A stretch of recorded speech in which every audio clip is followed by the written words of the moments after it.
নমস্কার, আমি জ্যোতিষী শ্রী গৌর ভট্টাচার্য। হ্যাঁ, থাম্বনেলে ঠিকই পড়েছেন যে কর্কট রাশির জাতক বা জাতিকাদের জন্য এই আগস্ট মাস সেই 7টা ঘটনা ঘটবে। এই আগস্ট মাসে এই 7টা ঘটনা কী কী জানতে হলে ভিডিও শেষ পর্যন্ত মনোযোগ সহকারে শুনতে হবে। আর আপনি কোথা থেকে আমার ভিডিওটা শুনছেন বা দেখছেন অবশ্যই কমেন্ট বক্সে একটু লিখে দিয়ে যান, তাহলে বুঝতে পারবো কোথায় কোথায় আমার ভিডিওটা পৌঁছাচ্ছে। আর আমি জ্যোতিষী শ্রী গৌর ভট্টাচার্য, আমার চেম্বার হলো সারা ভারতবর্ষে একটাই চেম্বার। প্রত্যেক দিন আমি একই জায়গায় বসি।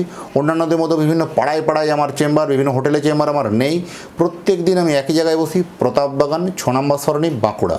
যারা সত্যিকারের জ্যোতিষ বিচার করাতে চাইছেন, যারা সত্যিকারের নিজে জন্মছক নিয়ে জানতে চান, তারা অবশ্যই উপরে দেওয়া নাম্বারে যোগাযোগ করুন, হোয়াটসঅ্যাপ করুন, সেখানে পাঠিয়ে দিন আপনার নাম, জন্ম তারিখ, জন্ম সময়, জন্মস্থান। যারা অনেক দূরে থাকেন, যারা চেম্বারে আসতে পারছেন না, তারা অনলাইন পরিষেবা পাবেন।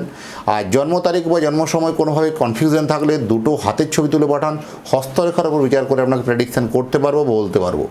আর আমার কাছে দেখাতে হলে একটা কথা মাথায় রাখতেই হবে যে আপনার সমস্যা বা আপনার প্রবলেমের কথাগুলো আপনি নিজে থেকে বলবেন না, বলবো আমি, পথ দেখাবো আমি। প্রত্যেকটা ভিডিও দেখবেন এই কথাটা বলি আমি।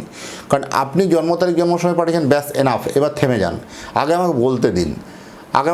আগে বলবো অতীত জীবনের কথা, আগে বলবো, তারপরে বলবো বর্তমান জীবনের কথা, তারপরে তো ভবিষ্যৎবাণী। অতীত এবং বর্তমানগুলো যখন মিলিয়ে দেখুন যে আপনার সাথে ঘটেছে কি না বা ঘটছে কি না, তারপরে ভবিষ্যৎবাণী কথাগুলো মেনে চলবেন বা ইনস্ট্রাকশনগুলো ফলো করবেন। এইভাবেই প্রেডিকশন করতে ভালোবাসি।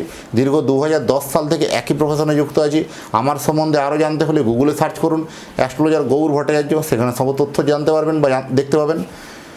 প্রথম হচ্ছে দেখুন, আগে কর্কট রাশির জাতক বা জাতিকাদের গ্রহ পজিশনটা একটু বলে নিই। রাশির উপরে তুঙ্গস্থ বৃহস্পতি, এটা যথেষ্ট একটা দারুণ ট্যারিফিক মিল। দ্বিতীয় কেতু, তৃতীয় স্থানে শুক্র, অষ্টমে চন্দ্র রাহু, নবমে শনি, একাদশে মঙ্গল, একাদশে মঙ্গল আর দ্বাদশে বুধ। তো এখানে দেখুন এই নবম স্থানে ভাগ্যস্থানে শনি, এই ভাগ্যস্থানে শনি কিন্তু আপনার ভাগ্যটা এমনিতেই দেরিতে চলছিল, আরও একটু দেরি বা আরও একটু কিন্তু লেটে সাকসেস, এইরকম ধরনের ঘটনাগুলো কিন্তু ঘটবে বিভিন্ন ক্ষেত্রে। শরীর স্বাস্থ্যর দিকে মানসিক মেন্টালি ডিপ্রেশনগুলো একটু বাড়তে পারে। শরীর স্বাস্থ্য বাকি মোটের উপর যথেষ্ট ভালো। আপনি তো শরীরচর্চা খুব ভালো করেন বা করছেন, অবশ্যই এটার জন্য আপনাকে আগামী দিনের জন্য ভালো বলা যাবে। অর্থনৈতিক দিকটা যথেষ্ট গোপন লেনদেন, আর্থিক লেনদেন কিন্তু বাড়বে। কোথাও দেখবেন গুপ্তভাবে কোনো লেনদেন করতে গিয়ে কোথাও ঠকে যাওয়া, বা কোথাও দেখবেন বেশ কিছু খরচ বেড়ে যাওয়া, অহেতুক খরচা, যে এই খরচাটা না করলেও হতো, বা সেই রকম খরচা, একটা আনএক্সপেক্টেড খরচা আপনার লাইফে হতে পারে। সচেতন থাকা জরুরি আছে। চাকরি ক্ষেত্রে কোথাও দেখবেন একটা বাধা বিপত্তি বারবার এসে আটকে যাওয়া। নতুন কর্মের যারা নতুন চেষ্টা করছেন তাদের জন্য নতুন সুযোগ বা অপরচুনিটি আসবে। যারা এক্সিস্টিং চাকরি করছেন সেভাবে আয় উন্নতির জায়গাগুলো একটু কমে আসতে পারে, সচেতন থাকা জরুরি আছে। এবং বিশেষ করে সবথেকে বলবো, নতুন চাকরি প্রার্থীদের জন্য ভালো একটা গুড নিউজ আসবে। এটা যথেষ্ট আপনার কম্পিটিশনমূলক এক্সামগুলো আপনি ক্র্যাক করতে পারবেন, আপনার জন্য ভালো হবে। যারা বিশেষ করে ব্যবসা করেন, যারা বিশেষ করে এগ্রিকালচার রিলেটেড ব্যবসা বলুন, ট্রান্সপোর্ট ব্যবসা বলুন, কন্ট্রাক্টর বলুন, বিভিন্ন এক্সপোর্ট ইম্পোর্টের ব্যবসা বলুন, বা বিভিন্ন তরল দ্রব্যের ব্যবসা বলুন, বা কোনো এক জায়গা থেকে অন্য জায়গায় মাল সরবরাহের ব্যবসা, পরিবহন ব্যবসা, ট্রান্সপোর্ট ব্যবসা আপনার জন্য ভালো হবে। বিভিন্ন রকম বস্ত্র ব্যবসা যারা করেন তাদের জন্য ভালো। যারা বিভিন্ন জুয়েলারি বা মেটালের আইটেমের ব্যবসা করেন যাদের জন্য যথেষ্ট ভালো। যারা বিশেষ করে কোনো সেলফ এমপ্লয়ি যারা আছেন, বিশেষ করে চার্টার্ড অ্যাকাউন্ট হতে পারে, লয়ার হতে পারে, ডাক্তার হতে পারে, উকিল হতে পারে, এইসব প্রফেশনগুলো কিন্তু এই সময় একটা ভালো জায়গা তৈরি করা বা ভালো একটা কিন্তু মহল তৈরি করার প্রবণতা কিন্তু অত্যন্ত বেশি, যথেষ্ট ভালো হবে।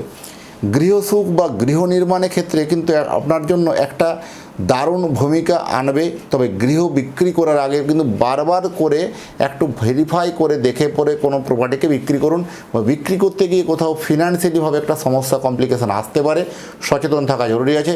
ইনভেস্টমেন্টগুলোকে আপনাকে ঠিকঠাক জায়গাতে, প্রপার জায়গাতে করতে হবে। কোথাও ভুল ইনফরমেশান বা ভুল ইনভেস্টমেন্টে বা ভুল ইনফরমেশানে ভুল ইনভেস্টমেন্ট হতে পারে, সেখানে কিছু আর্থিক অপচয় ডিস্টার্ব হতে পারে, সচেতন থাকা জরুরি আছে। বা সেই অভিজ্ঞ ব্যক্তির পরামর্শ নিয়ে ইনভেস্টমেন্টটা করাটা উচিত হবে।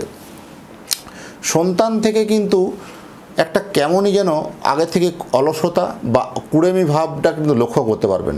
সন্তানের আগে যে এনার্জি লেভেলটা ছিল, হঠাৎ করে দেখবেন এনার্জি লেভেলটা তার কম হচ্ছে।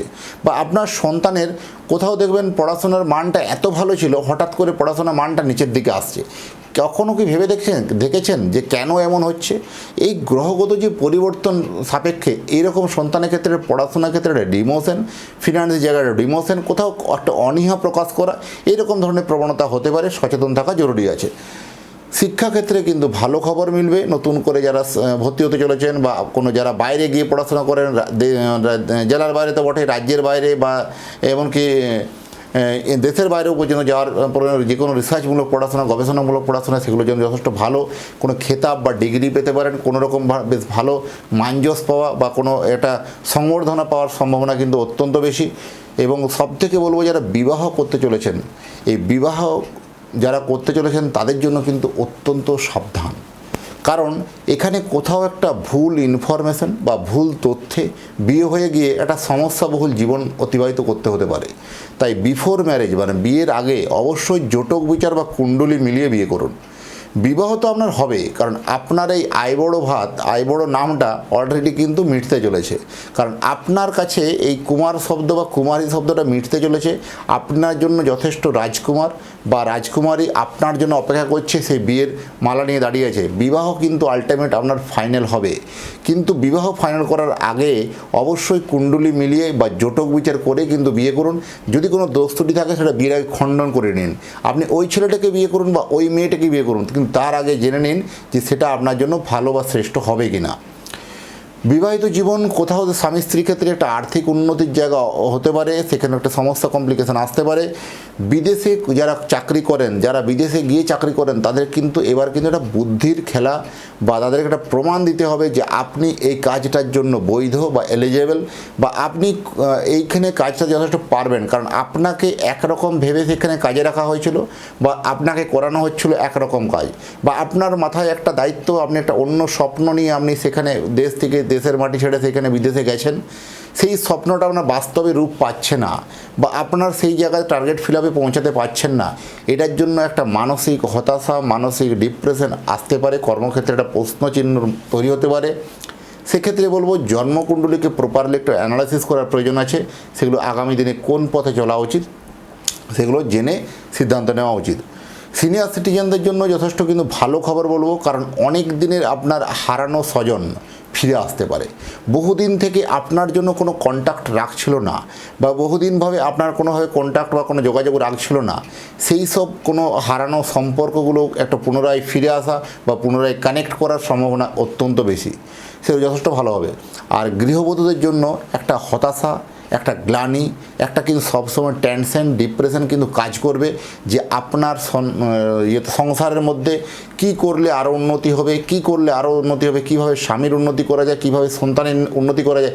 এই সব ভাবতে ভাবতে ভাবতে ভাবতে আপনি কখন যে আগস্ট মাস পেরিয়ে যাচ্ছেন আপনি ভাবতেই পারবেন না। কারণ চিন্তা ভাবনা, টেনশন, ডিপ্রেশনটা একটু বাড়াটা স্বাভাবিক ব্যাপার, এই সময় একটু বাড়তে পারে। তো যাই হোক, এতক্ষণ ধরে যারা অধীর আগ্রহে অপেক্ষা করছেন তাদেরকে এবং তাদের পরিবারের প্রতি মঙ্গল কামনা তো অবশ্যই থাকবে। তার আগে বলবো, আপনার সন্তানের জন্য একটা যে জন্মকুণ্ডলী বানাতে হয়, তাহলে সন্তানের নাম, জন্ম তারিখ, জন্ম সময়, জন্মস্থানে তথ্যগুলো পাঠিয়ে দিন। পৃথিবীর মানচিত্রে আপনি যে কোনো জায়গায় থাকুন না কেন, সেখানে বসেই আপনি আপনার সন্তানের জন্মকুণ্ডলী বানিয়ে আপনার অ্যাড্রেসে বাই পোস্ট দ্বারা পৌঁছে দিয়ে আসবো। এতক্ষণ ধরে অধীর আগ্রহে যারা অপেক্ষা করছেন বা শুনছেন তাদেরকে এবং তাদের পরিবারের প্রতি মঙ্গল কামনা করে আজকের ভিডিওটাকে এখানে শেষ করব। নমস্কার।